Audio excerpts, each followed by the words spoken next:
The music world moves fast. Want to stay up to date on the latest albums and get in-depth examinations with the artists? Check out Consequence of Sound, the podcast. Bite-sized album reviews for the music fan on the go who wants to stay in the know, and much more. Subscribe to the series on iTunes or your favorite podcast provider, and let the writers of Consequence of Sound steer you right. Check it out at consequenceofsound.net/COS podcast.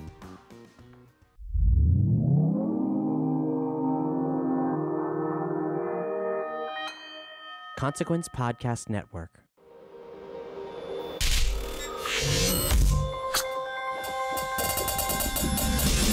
Welcome to another edition of Kyle Meredith With. It's an audio interview series presented by WFPK Independent Louisville at WFPK.org, Consequence of Sounds, and the Consequence Podcast Network. Go ahead and take a moment right now to hit that subscribe button wherever you are so you can keep up with these interviews. I'm Kyle Meredith. Today, my guest, Rostam.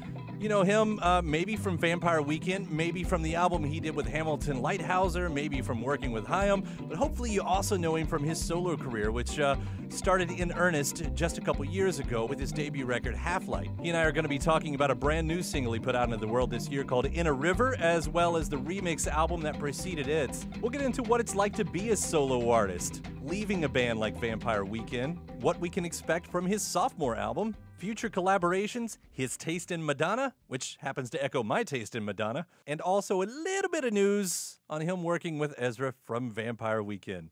It's Kyle Meredith with Rostam. Hey, how's it going? I love this single. This is a really great single. We've got it in heavy rotation already with In a River.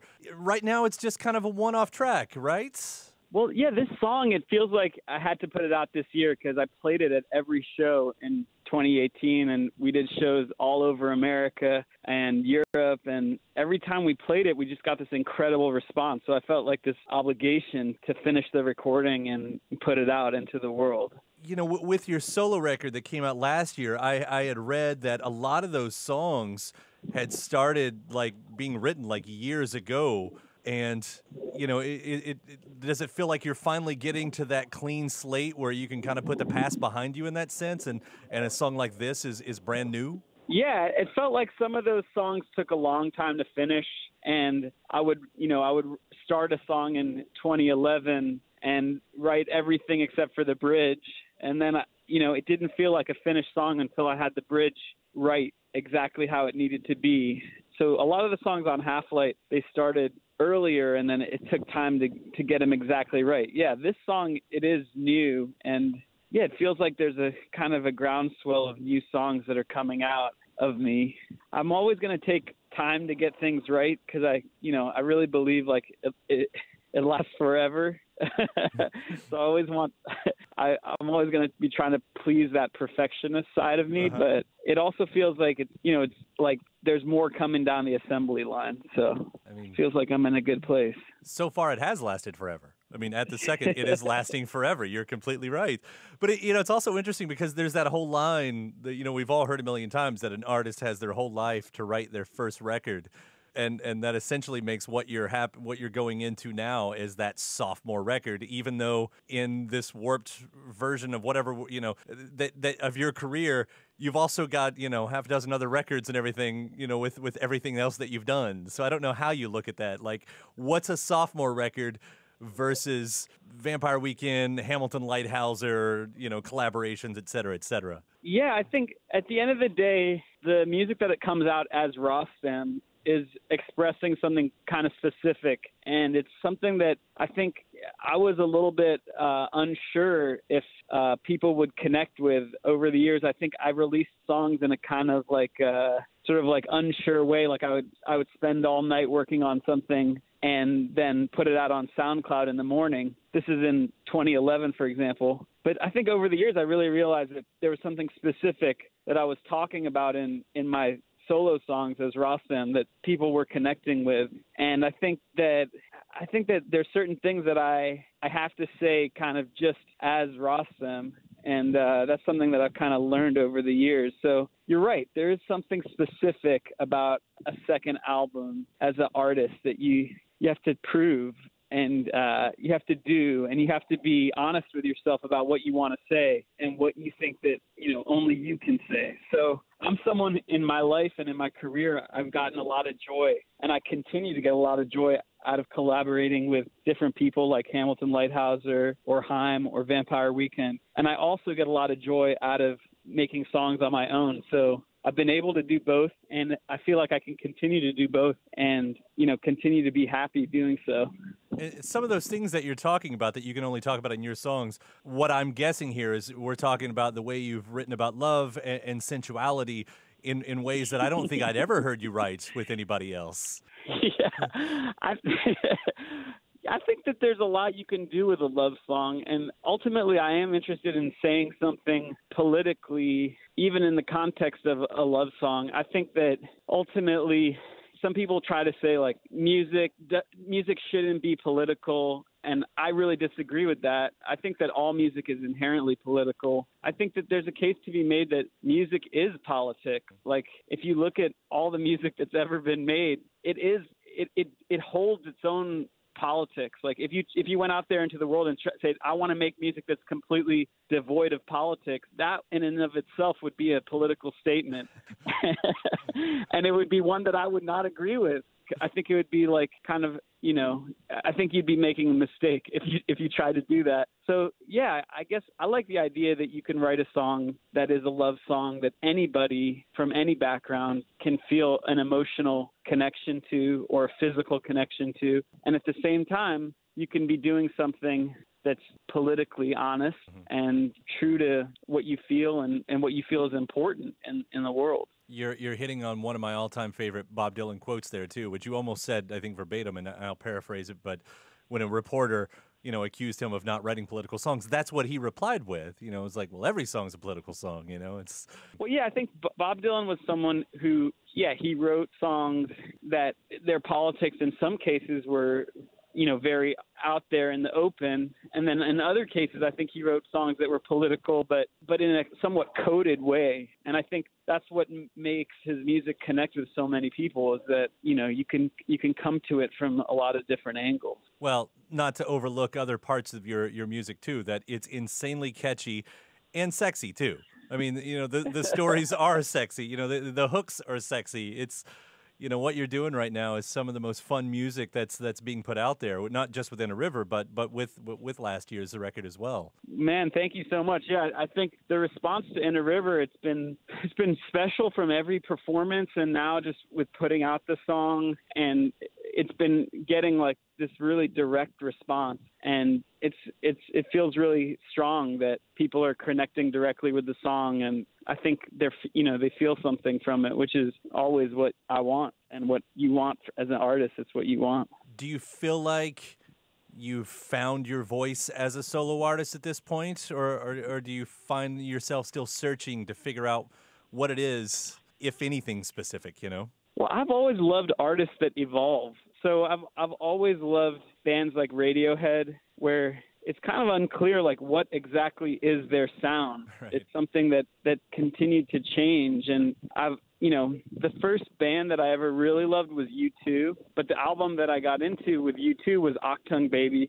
which came out when I was about 8 or 9 years old. And that record was a reinvention for U2, and people who loved U2 had never, ever heard a U2 record that sounded anything like Achtung Baby. So I guess I feel like I always want to make music that's maybe a little bit unpredictable. I want to try to make music that people will hear and sort of be surprised by. And I want it to be unexpected, and I want it to be challenging.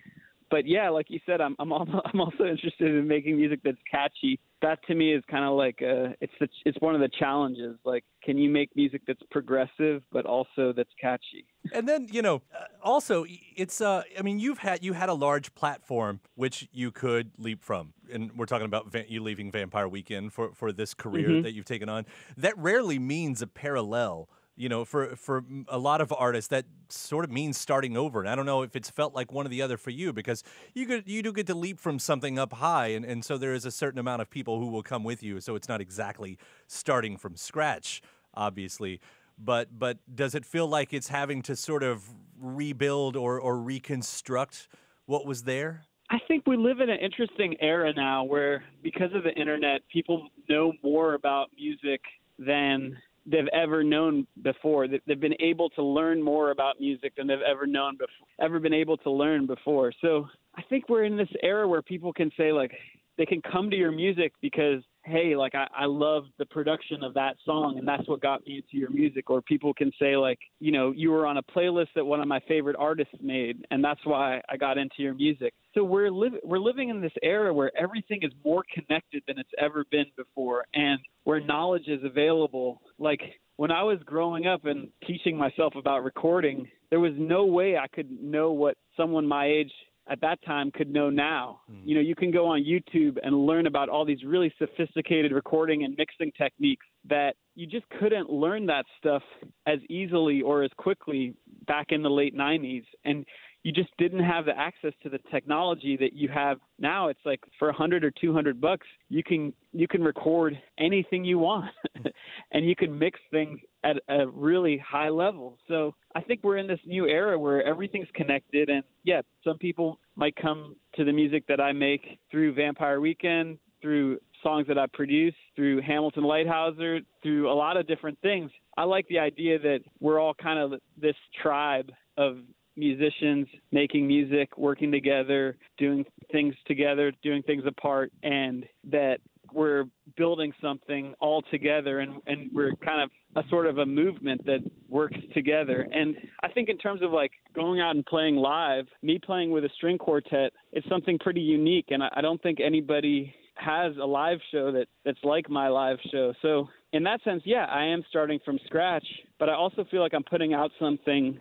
in the world that is something new, and it's something unique. And that feels really good. Every time I play a show with the string quartet, which is, you know, every show that I play is with a string quartet, it's really fun for me to be there. It's fun for me to listen, not just to perform, because there is something special there. There's some kind of magic in the air that we seem to capture. And yeah, it just doesn't get old. If someone comes in and they see you for the first time with that string quartet, and further what you're talking about here, and then they jump on and the first thing they hear recorded is the remix version of the album that you put out. I mean, what a great, you know, 1-2 punch right there. What a great, you know, completely different view, right? Yeah, I think that there's a few different angles that you can come at music from, and you can experience things from a different place. So yeah, the remixes are maybe a little bit more ambient, more electronic, more like music you could do homework to, or you could kind of get lost in, as opposed to music that's more direct. And I think nowadays people like all different kinds of music. It's less divided. Like when I was growing up and I listened to a lot of alternative rock radio, there was definitely these really like rigid divisions between the people that liked electronic music, between the people that liked rock music, and then even further there was like the people who liked hard rock music. Right. And there was a little bit of commingling, but it was kind of a different era. And I think nowadays people don't see music that way. They don't connect to music, so they're not so rigid. And I think that's a really good thing. I remember the shame, the internal shame I had in my group of friends in high school of not being able to tell them that I liked the song No Diggity and I liked Bob Seger. You know, these were two things that I could not admit to these people because of those dividing lines, because of metaphorically and literally the clothes we wore. Yeah, and I think I was part of a generation where MTV was kind of like this melting pot for every kind of music. And yeah, No Diggity was always on MTV, but then also Blur. Right. And they were pressed up against each other. And I think most kids my age, we were always listening to everything. And that was kind of a unique thing. And I think now, you know, in 2018, that's never been more the case. I think people are interested in the artists that they love. There's like a direct connection they feel with those artists. And now it doesn't have to do with the genre anymore. It's not so much about genre. I'll bring up that remix record real quick, too. No stranger to remixing yourself. There's still got to be, you know, some kind of thrill of getting something that you created sent back to you, transformed, you know, through someone else's eyes. What is that like? It's really fun to hear what someone else does with a song that, you know, you spent a long time getting just the way you wanted. And then once it's out, it's kind of like, okay, let's hear what someone else does with the same tracks. And yeah, that's definitely how I felt when I heard the remixes that as they came back. So like the Guan remix from Tourist, I like it.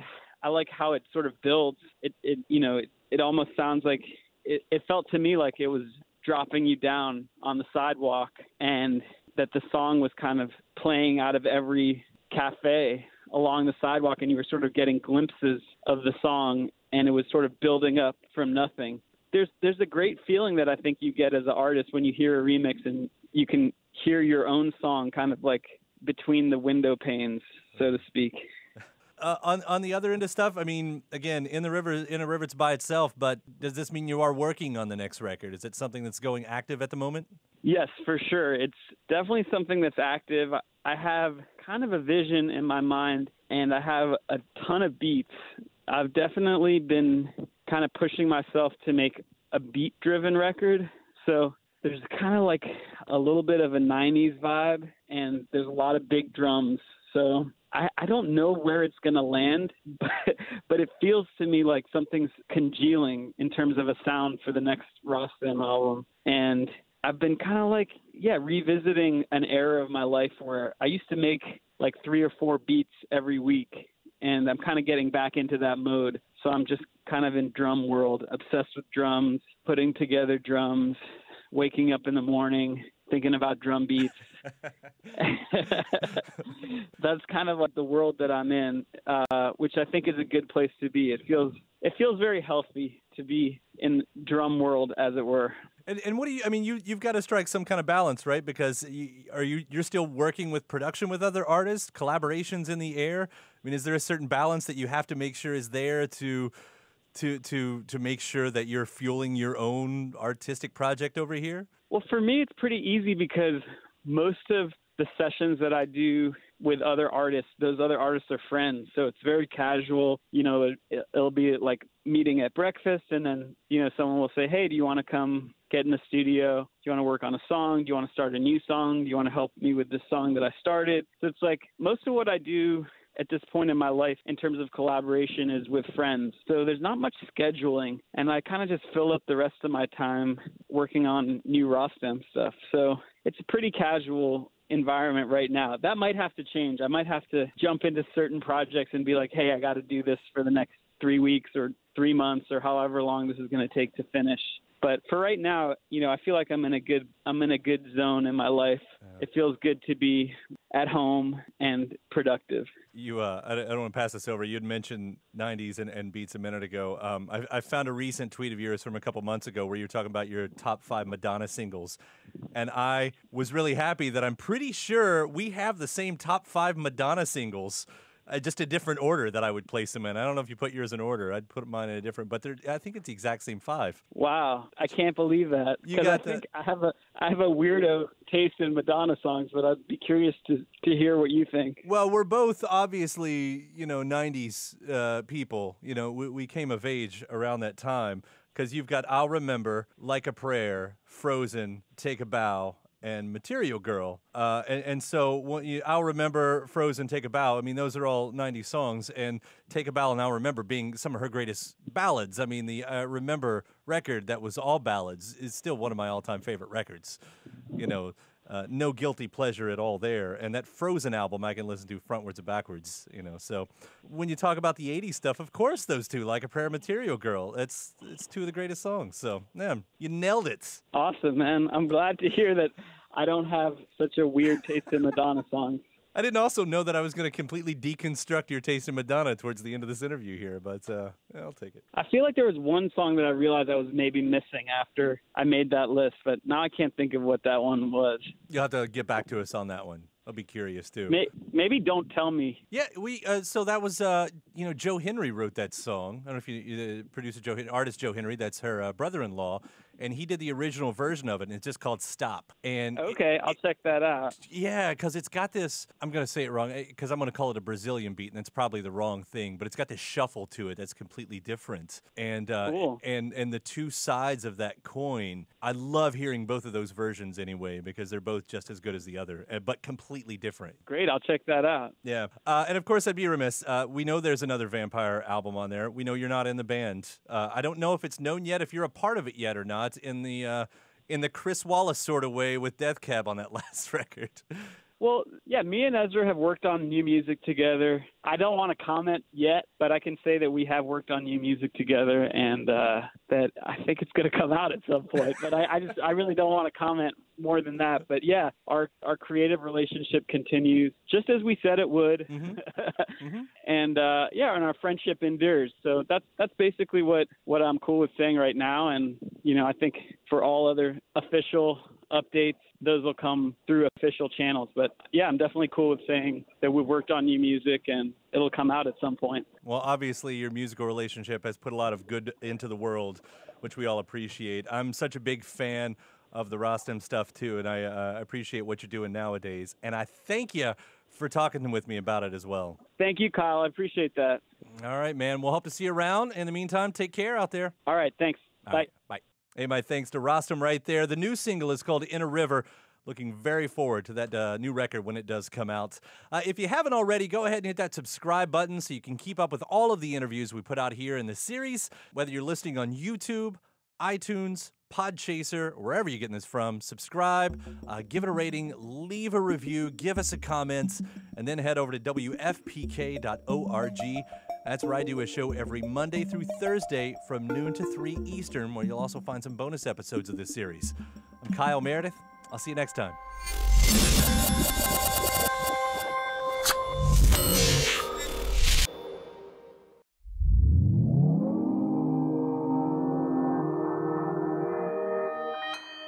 Consequence Podcast Network.